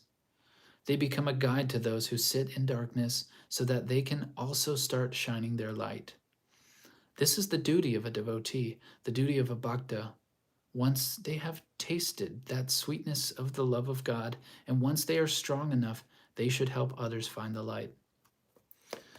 Chapter 2, verses, key terms. Sankhya, philosophy which states that there are two realities, the Purusha, self, and Prakriti, matter. Through an analysis of Prakriti, one can realize oneself as the Purusha, which is utterly distinct from material nature. Vedas, the earliest body of Indian scripture, consisting of the Rig Veda, Samaveda, Yajurveda, and Atharva Veda, which lay down the fundamental principles of Hinduism. Gunas, the three qualities within Prakriti, matter. Sattva, purity. Rajas, activity. And Tamas, darkness. The different gunas work together to shape and influence the experience which we have in the material world. Sattva, the quality of geniality, good conduct, enlightened understanding, purity, and detachment. Chapter 2, commentary, key terms. Maya, the influence of the material world that draws us away from our true relationship with God. Bhakta, one who is devoted to God. Chapter 3, Karma Yoga. Understanding Karma Yoga. Despite the explanation... Oh, hello, Krishna. Sorry. Okay.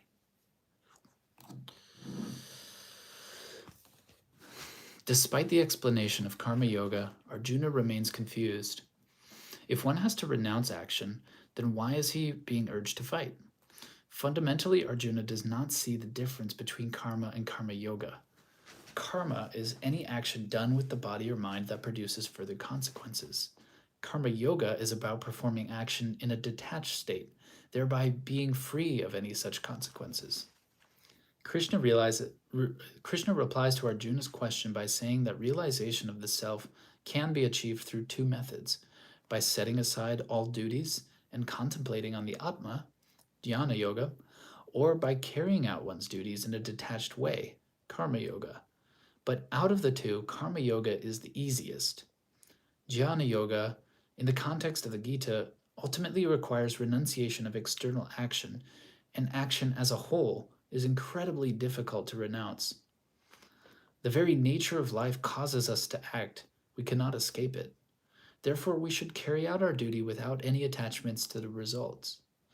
By following the example of Krishna and the other great personalities, action should be performed selflessly for the welfare of the world. Eventually, the true yogi sees that, despite acting, oneself is not the doer. It is simply the various forms of the material world acting upon each other.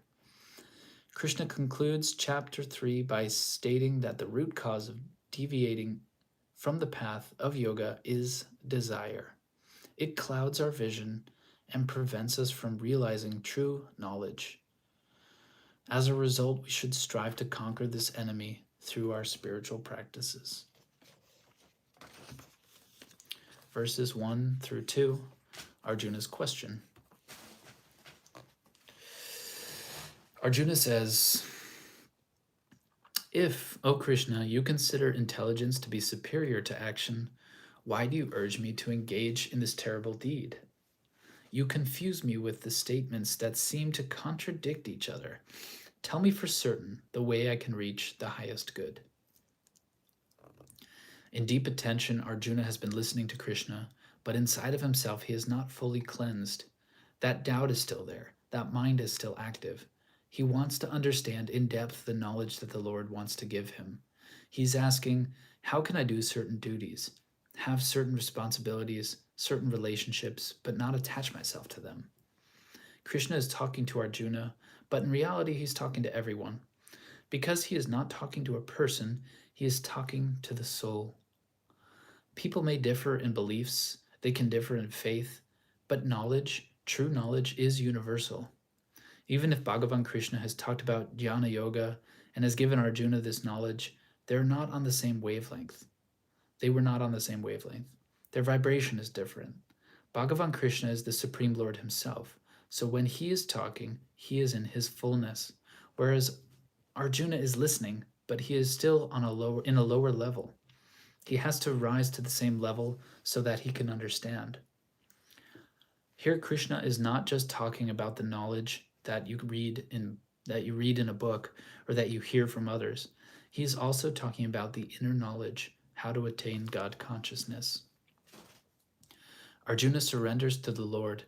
He is humbly submitting himself to the Lord and willing to change himself. He is still hanging on to the mind, but with attentiveness and the willingness to change. Arjuna is removing his own will little by little. He is renouncing his own will so that his inner will, which is in accordance with the Guru, which is in accordance with Sri Krishna himself, will free him. This chapter is about how one can work in daily life, accept what God has given, do one's karma yoga outside, yet be separate from it. How to be focused and free from that action. This chapter will allow you to realize that all the work that you have to do here can help you participate in your own realization. Verses 3 through 16, the inescapable nature of action. Lord Krishna says, O sinless one, as I have mentioned, in this world there are two paths. Jnana Yoga, for those who are ready to contemplate and analyze, and Karma Yoga for those ready to act in detachment. Understand that no one achieves freedom from action simply by abstaining from it, and no one ever attains perfection by renunciation alone. No one can remain still even for a moment without performing action. Everyone is helplessly forced to act by the Gunas born from material nature.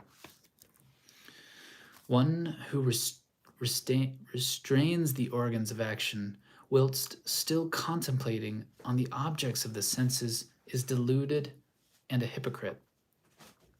But Arjuna, one who can subdue the senses with the mind and practice karma yoga with the organs of action, free from attachment, is far superior. You must perform your action, for action is superior to the avoidance of action. Understand that one cannot even maintain one's own body without action. Apart from action done in a spirit of sacrifice, this world is bound by action. Therefore, Arjuna, being free from attachment, you must act with this purpose alone. In the beginning, the Lord of all beings created humans, along with the sacrifice, saying, by this shall you prosper. This shall be the cow of plenty, granting all your desires. By this you may nurture the gods, and in return the gods will nurture you. In this way, nurturing one another, you will obtain the highest good. The gods, pleased by your sacrifice, will bestow on you the enjoyments you desire. One who enjoys the gifts of the gods without offering them anything in return is verily a thief. The righteous who eat the remnants of sacrifices are freed from all sins. But the sinful ones who cook only for their own gratification eat only sin. All beings are sustained by food. Food is produced from the rain. Rain comes from sacrifice, and sacrifice is achieved through action. This ritual action comes from the Vedas, and the Vedas come from the Supreme Lord. Therefore, that all-pervading divinity is ever established in acts of sacrifice. O Arjuna, one who does not follow this cycle, which has been set in motion, lives in error. Reveling in the senses, he lives in vain. The moment you are born in this world, you are born into the world of action, a world which is in constant movement. There's not a single moment when you're not working. Even when you think you're sitting and relaxing, you're still working. You're breathing, you are working. You are thinking, you are working. One may say, oh, I will not do this work because there will be no profit in it. But here the mind is hanging on to the work. Krishna says that if karma yoga is done with such an attitude, there is no freedom. He says, no one ever attains perfection by mere renunciation of works. If one is fake with oneself, if one is not in truth towards oneself, freely and happily renouncing work, one will not be free. One will not do the work outside, but it will simply still play very much in the mind, saying, I have renounced this, I am a great yogi, I do my meditation properly, my back is straight, but the mind always continues to play. This is not really doing meditation. And this is not really doing the job properly, focused on the divine. It is not the outside that matters. It is God that matters. It is to find God in everything. Put him first. If he is first, it is easy. But if he is not first, it is very difficult to let go, even if you pretend to let go. The ones who are only pretending are hypocrites. You can't stop the senses. You can't stop the natural tendency of the senses, but you can control it. Even if you try to stop it, how would you do your karma yoga? How would you do your action outwardly? It would never happen, because any form of action is through the senses. However, if the senses are under control, if the mind is under control, then one excels and rises above the senses. If one reaches the state of a true bhakta, where all the activities of the body, mind, and senses are completely surrendered, one sees that one is not the doer. One attains the self, one becomes the great observer. One sees that one is the witness of all these activities. Instead of giving up the performance of their duties or stage in life, instead of running away, the devotees who practice the path of knowledge must renounce the sense of doership, the sense of possession, and the sense of the attachment to that desire. Lord Krishna says, one will not reach perfection by renouncing the act, but by transcending it, by transforming it into service to the Lord in whatever one does, and by being separate from self-gratification, self-glory. Be humble. Remove all this egoism inside of you. Remove all this pride inside of you and be free. Do everything and offer everything upon the altar of the Lord. Surrender and dedicate all actions to the Lord, and then the action or the karmas cease to be a burden because it's being directed toward Him. So that's why Bhagavan has first given Arjuna the wisdom of the self. First, he has told him, what is the self? What is the body? What is the mind? Now he's saying, utilize everything. How will you utilize it? Do your actions without complaining. Accept what God has given you. Where God has put you, whatever job He has given you, accept it. Because where He has put you is where you have to be. Maybe you don't like it. Maybe you think you could have done much better, but now you are here. What you could have had is in the past. You were not there. Learn to accept it right now without any complaints. Accept the result, even if you don't agree with it. Because in the mind, whenever you do something, you have a certain expectation, but you don't know about the result. Whatever result comes, learn to accept it. If you do that, this attitude will pave the way for karma yoga, the yoga of action. Verses 17 through 26, the responsibility of the wise.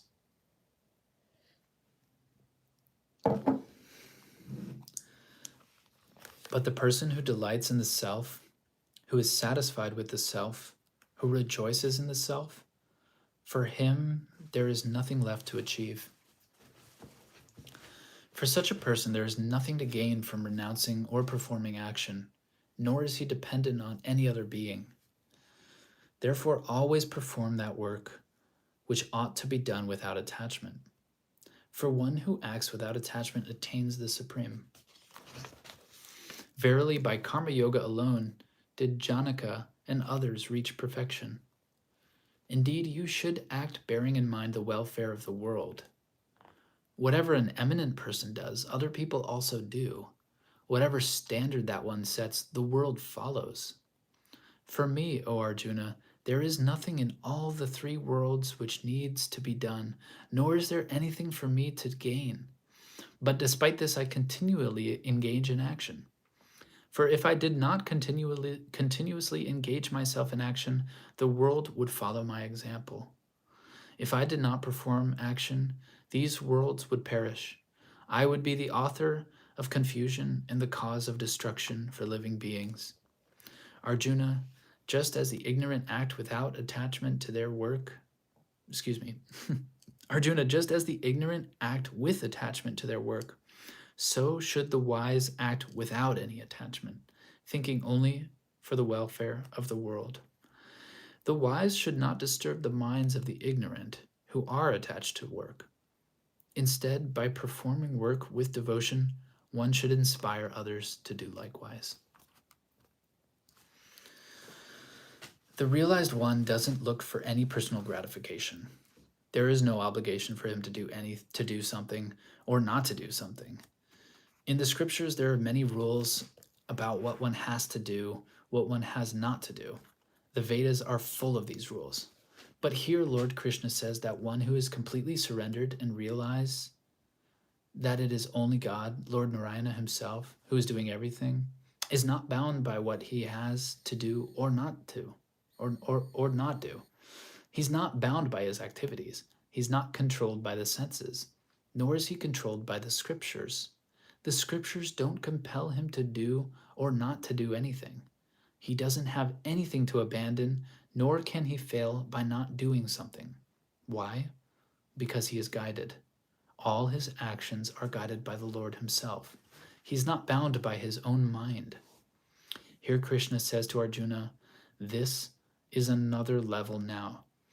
This is a level where only God exists, where there is no I. This doesn't mean that God-realized souls don't act in the world. They do, but they're not bound by their actions. They help to maintain the balance in the world, but they have no attachment to what they do or to what they don't do. They go with their intuition. It's not them. They're guided. Everything happens, everything is taken care of automatically. Such a state is the highest good for humanity, not only for them, but for the people around. They are centered in the Supreme. In this state, there is no creation of karma. Such a person renounces all. Great heroes and great saints reached perfection during their lifetimes. You don't need 10 lifetimes to do that. You only need one lifetime. You just need complete surrender. The willingness to surrender has to be there. Here Bhagavan himself is reminding, look at me, dear Arjuna. I am free from these three worlds. Maya doesn't have any power over me. Illusion is far away. I am free from that, and I don't need anything, because I have created everything. Everything comes from me.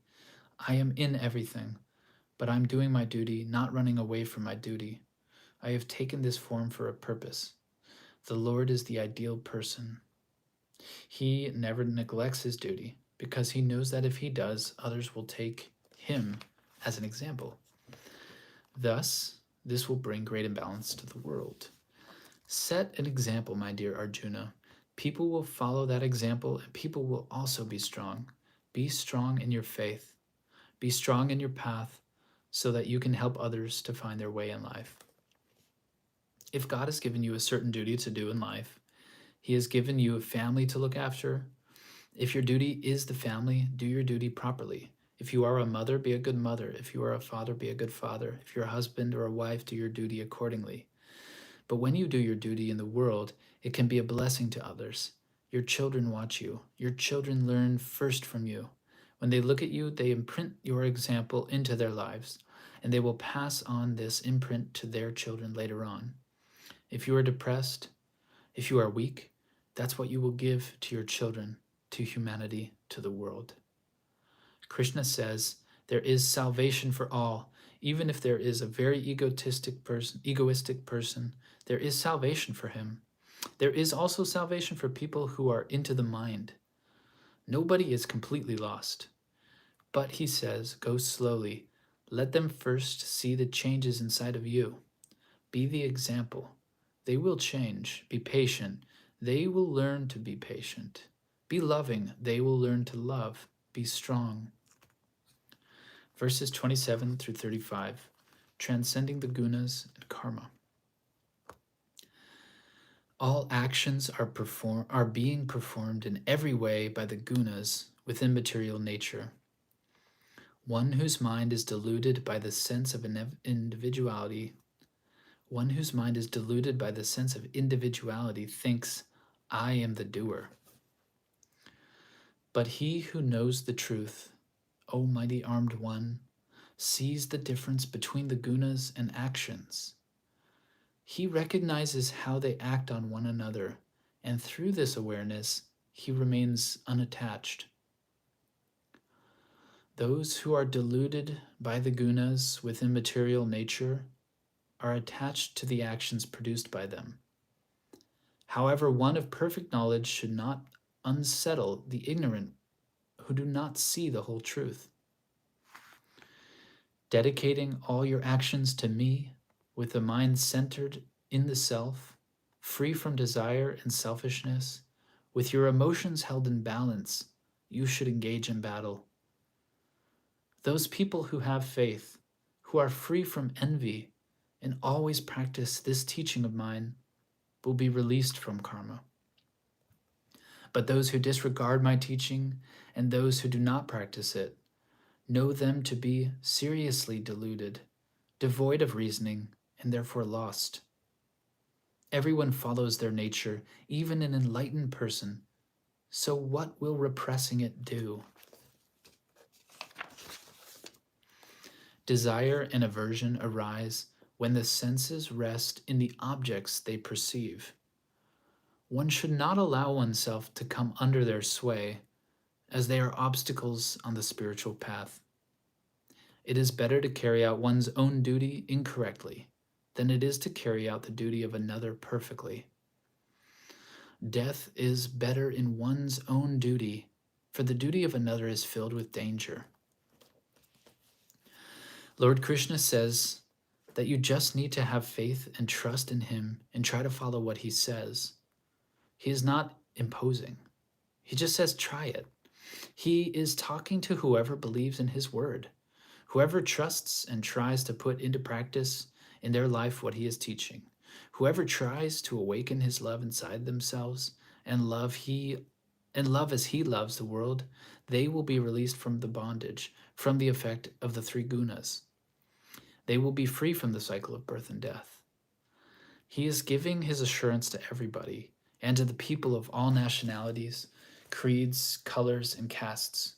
He is giving his assurance saying, if you try to follow what I say, you will be free. You'll attain supreme bliss.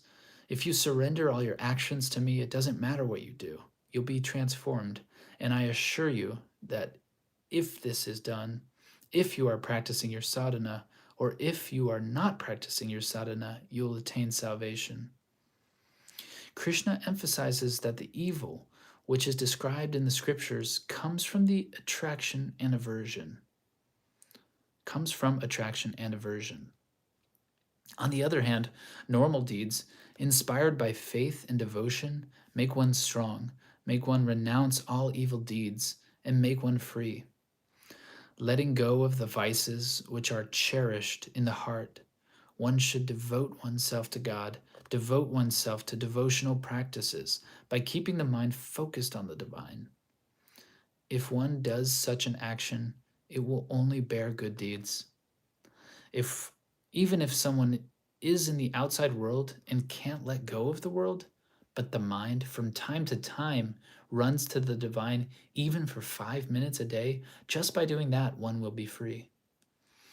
Very often people will come and say, Swamiji, what is my dharma? I say, well, look, what do you do? I work in an office. I say, okay, that's your dharma, accept it. But they don't want to hear that. Do you know what they want to hear? Your dharma is to be spiritual. But they don't know that spirituality is also their duty of daily life, in what God has given them to do. If you don't accept the outside, what God has given, you will never be able to handle the greater duty when it is given to you. God will not even give you a chance, will not even give you a greater duty to do. That's why he has placed each one in the world differently. Each one has his own right place, and if one sees this perfection of the Lord, one will do one's dharma at that place, at that time. For some, it is meant to live completely for God, but for some, no. They are still on the way. They are still in preparation. They are still in kindergarten. Very often, you will see this in children. When they look like grown-ups, they also want to be a grown-up. They don't know what it is to be an adult because they see it only from the outside and say, oh, it's a party. When will we grow up? They are so eager to grow up. But then one doesn't let time carry oneself. One doesn't learn to trust in the will of the divine, that God has put everyone where they have to be. Each one is right where one has to be. Learn to accept this.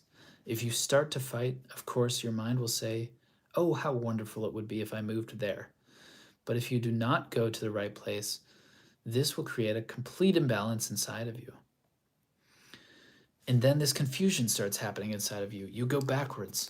Stay wherever you are and accept the will of God. Accept that he has put you there and let yourself flow with it until he clearly calls you to go elsewhere. If this is meant to be, he will call you. And when you develop this trust, then you are free.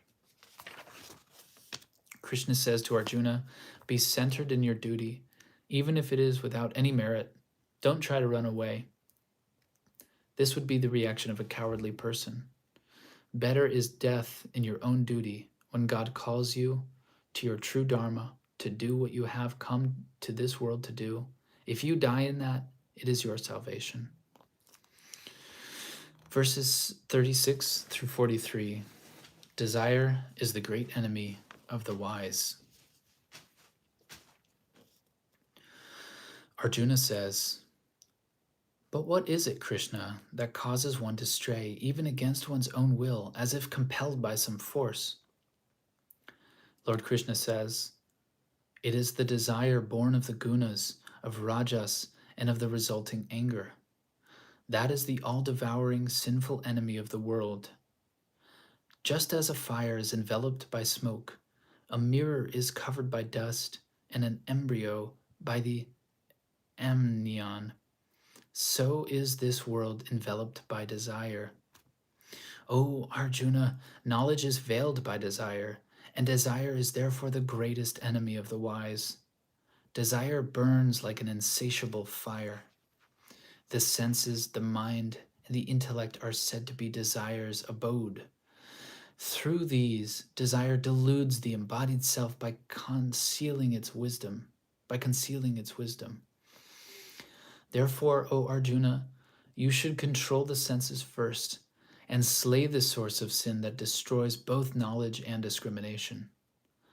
The senses are superior to matter, and the mind is superior to the senses.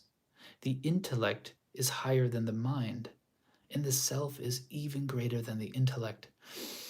O Arjuna, knowing that which is greater than the intellect and steadying yourself by your spiritual strength, slay this enemy in the form of desire, which is difficult to overcome. Desire is everywhere, in many kinds and in many forms. All the actions of people are due to these desires. Desires are like dust which accumulates on the surface of a mirror, and then the mirror can no longer reflect any object. Even so, the mind gets soiled by impurities in the form of sin. It is no longer able to reveal the true nature of things or its own true duty. That's why someone with an impure and sinful mind cannot correctly judge things. They don't know what good and bad and what is bad, quote unquote. In this deep ignorance, the light of truth is covered. Knowledge gets covered by ignorance. It is desire alone which makes the mind restless. It is through desire that one becomes evil and does sinful acts. There are two forms of desire. The desire of the mind drags one completely to the outside. The other desire, the longing of the heart, is the gateway to heaven. When you train yourself to transform the desires of the mind through meditation and perform your duty and accept the will of God, then these desires, which can't be killed, are transformed from rajasic to sattvic in nature. Don't go into the game of desires. Let's say you feel anger. In place of acting on that anger, in place of putting fuel into that fire, try to control yourself.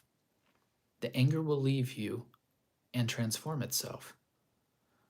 When anger arises in the heart of man, it deprives him of his power of discrimination. He's unable to think, so he will not heed the consequences of whatever he does in a fit of anger. He doesn't realize what he's doing. When the anger grows, one's memory starts to get confused, and when the brain starts to get confused, one loses all control.